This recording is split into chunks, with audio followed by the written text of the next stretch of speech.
ناصری پسرم، فکراتو کردی؟ از دیشب تا حالا تکون نخور. بیدارش کن.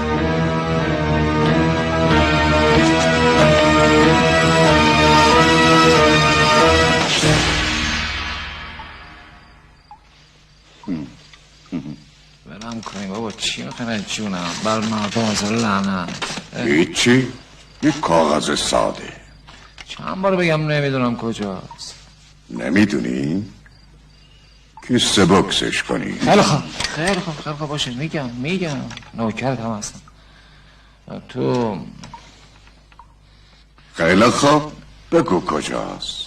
تو خارج از شهر تو یه معدن سنگ قایمش کردم.